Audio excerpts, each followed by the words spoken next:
Yo, j'espère que vous allez bien. On va se retrouver aujourd'hui pour la suite de l'analyse des nouvelles cartes de la prochaine extension. On va s'intéresser à Guerrier dans un premier temps. Et on va regarder les nouvelles cartes et les cartes qui vont rotate. On commence avec le Boatface, une légendaire 3-9 pour 9, Mecha, Taunt. Après que ce serviteur prend des dégâts, obtient 2 random mini. Donc les mini, ça va être quoi? Une copie d'une autre carte. Donc on peut avoir des cartes très fortes. Et ça peut très vite faire énormément de value. Donc c'est cher. Et il faut voir si on n'a pas un moyen de l'invoquer pour moins cher en soi. Du coup, on va continuer l'analyse des autres cartes.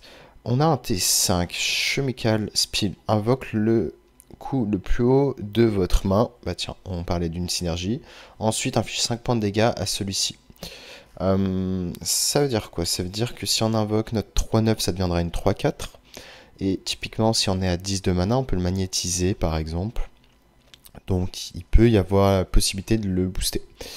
On va avoir un spell à 2, gagne 6 d'armure, coûte 0 si vous n'avez aucun armure, donc carte très cool. Hein.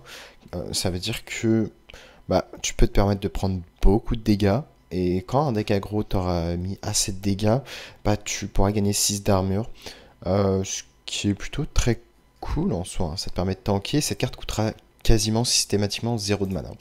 Donc carte très cool. La patron pour 4 de mana. La première fois que vous jouez, vous gagnez de l'armure. Chaque tour invoque un autre la patron. Typiquement, on a une bonne synergie, on voit, avec ce spell Safety Goggles. L'idée, ça serait de ne pas gagner d'armure, ou du moins de s'assurer de le perdre. Et comme ça, tour 4, on peut jouer la patronne avec Safety Goggles.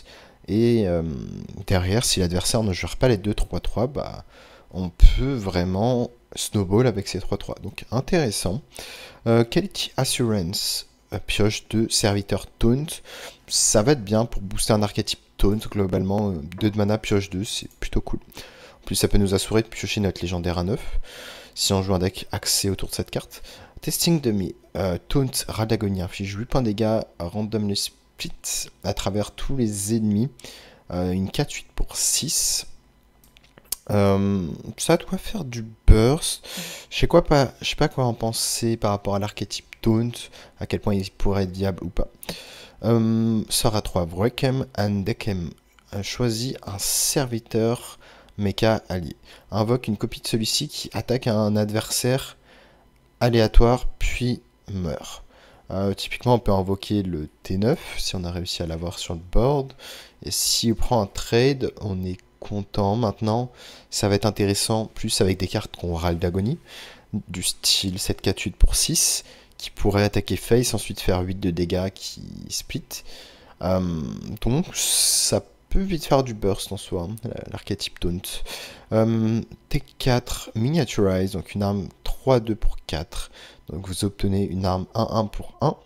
Râle d'agonie déclenche les râles d'agonie d'un random mecha allié. Et là, par contre, on voit qu'il y a quand même de bonnes synergies, notamment avec le T6 qu'on a vu. Là, je pense que déjà un archétype de fait. On a un autre T5. On va voir s'il y a un autre râle d'agonie qui est bien. 5-5 pour 5. Râle d'agonie invoque 2, 1-1 Boombot. Inflige 1 à 4 dégâts à un adversaire aléatoire. Globalement, ça peut bien prendre le board, hein, cette 5-5, et avec la synergie arme, ça de quoi être plutôt intéressant. On a l'inventeur Boom pour 8 de mana. Cri de guerre résurrecte 2 mecha alliés qui cotent 5 ou plus. Ils attaquent immédiatement un adversaire aléatoire. Je trouve qu'on va avoir un archétype warrior mecha très fort. À voir si on peut vraiment intégrer un gros package taunt. Maintenant, l'archétype juste mecha me paraît juste très fort, et on a vraiment de bons ajouts en guerrier. Donc maintenant, on va s'intéresser aux cartes qui s'en vont. Donc, pour ce qui est des cartes qui partent, on va voir Forge in the Flame qui permettait d'ajouter une stabilité de pioche. Ce sort 2 n'était pas trop joué. Le sort 2 qui remplaçait toutes nos cartes du deck à 5 de mana n'était pas vraiment joué. From the Depths qui était très fort évidemment. La T4 qui était joué plutôt au début de ce guerrier. Le Tidal Revenant qui avait été nerf, qui était autrefois une, je crois, 8-8, hein, ou juste 5-8 qui infligeait 8 plutôt, qui va partir. Nelly qui s'en va également, et le reste n'était pas vraiment joué. ce qui est de l'extension de Castle Nathria, on va avoir Call to the Stand qui s'en va, qui était une carte qui équivalait à Dirty Rat. On va avoir Riot, qui était une carte intéressante. À un moment, on avait un package de juste guerrier, guerrier infliger des dégâts, enfin juste guerrier tempo au final, qui était décent et tout simplement il va partir, guerrier blessé. Qui s'en va, on va avoir du coup tout le package qui s'en va, on va avoir Ulgra qui s'en va, et d'ailleurs je vois que je pourrais désenchanter une Ulgra parce que je l'avais en diamant. Et puis le T7 qui était très peu joué, plutôt justement dans l'archétype guerrier tempo. Et enfin pour le dernier archétype qui s'en va, on a pas mal de cartes qui n'étaient pas si jouées que ça au final. Au final, j'ai l'impression qu'il n'y a rien de vraiment intéressant qui s'en va de l'extension du Lich King. Ouais, le T3 légendaire qui était joué en une fois dans certains guerriers 30 cartes. Après que votre héros attaque gagne 4 d'armure et pioche une carte, c'était très fort, je crois. À un moment, on pouvait jouer guerrier pirate avec la quest, donc cette carte était un très bon ajout. C'est d'ailleurs un des decks avec lesquels, je sais plus si je l'avais dans mon deck, mais en tout cas, j'avais gagné la Gamer Assembly, je crois, grâce à un deck comme ça. Intéressons-nous maintenant à la classe Druide.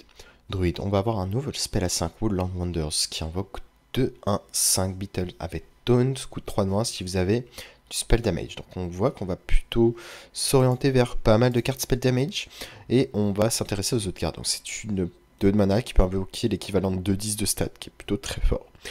On va avoir T3.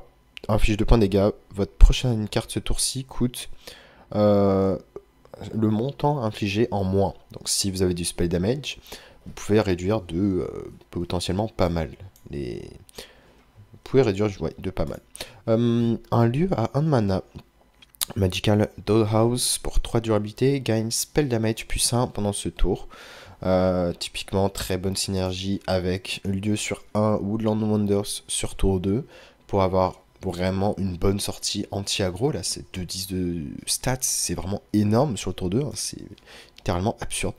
Bottomless Story Chest. 2 de mana, découvre une carte de votre deck. Si vous avez du spell damage, la copie. Donc une très bonne carte de value. On va avoir pour 7... Ok, qu'est-ce que je viens de faire? Je viens de cliquer sur Download, c'est pas... Donc pour 7 de mana, Oilonius, spell damage plus 1, vos spells obtiennent double bonus provenant des spells damage. Donc, est-ce que ça marche avec le spell à 1 qui coûte 3 de moins si vous avez du spell damage? Bah oui.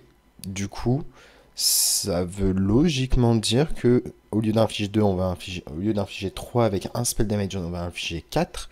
Au lieu d'invoquer 2, 1, 5, est-ce qu'on va en invoquer 4? Est-ce que ça va coûter 2 fois 3 de moins, du coup 0? C'est vraiment... c'est possible. Donc il va falloir tester pour ça. T6, 5-5 pour 6, cri de guerre, mais 10 random Legendary Minion dans votre deck qui coûte 1 mana. Donc on va avoir en quelque sorte une forme de cheating mana. Et du coup, carte très intéressante qui peut vraiment... des légendaires pour 1. Si vous avez moyen en plus de ça, découvrir des copies, en découvrir une carte de votre deck, que vous en obtenez une copie pour 1 mana, vous pouvez juste faire des choses absolument débiles. Donc très intéressant, puis on aura peut-être moyen de piocher nos cartes qui coûtent cher du deck, de manière assurée. 2 de mana, échangeable. Refresh 1 de mana, et il suffit de l'échanger pour augmenter le nombre de mana qu'on va refresh.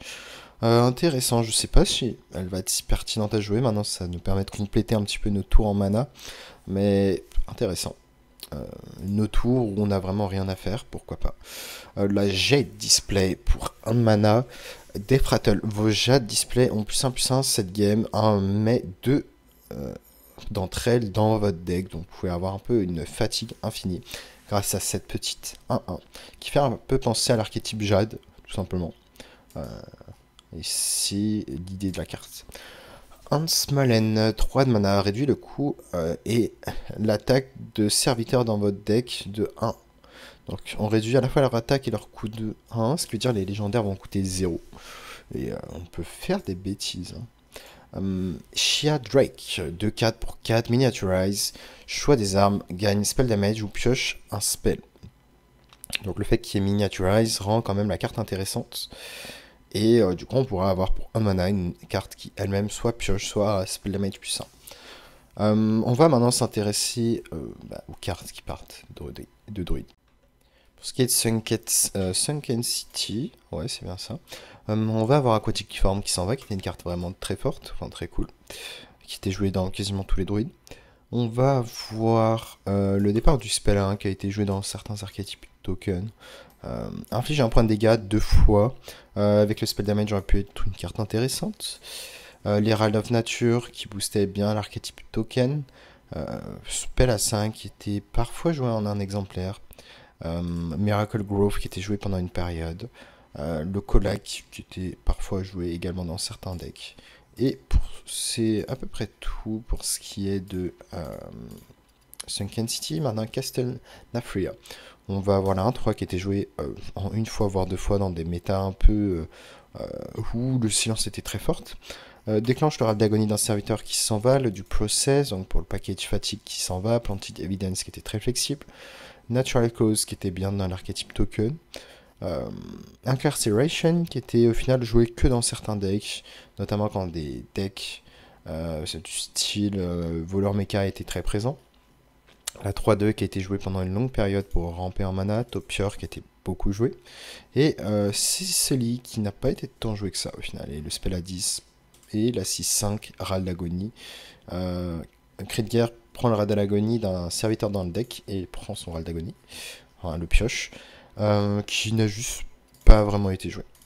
Et maintenant pour la dernière extension du Lich King, le zombie 1-1 qui s'en va, la plating pour 2 de mana qui visait gagner 8 d'armure qui s'en va, le sort à 5 aussi, 12 d'armure, ou double 3-3, le rake, et la beetle qui s'en va, donc plus de TK possible, la 4-6 pour 8 qui coûtait un de moins pour chaque armure que vous avez qui s'en va, la Nubroken qui était très fort au début qui gagnait 10 d'armure, puis 8, puis maintenant que 5 qui s'en va également. On va avoir aussi ce spell à 6 qui s'en va, qui réinvoquait tous les serviteurs qui coûtent 2 ou moins. Dans l'idée, j'avais vu un deck que j'avais affronté qui invoquait des serviteurs avec spell damage pour 2 de mana ou moins, ou des serviteurs qui piochent des cartes. Et ben du coup, ça ne sera plus possible avec le départ de cette carte. En tout cas, c'est la fin de cette analyse sur ces deux classes. On se retrouve dans une prochaine vidéo pour l'analyse de 2 autres classes. Tchuss.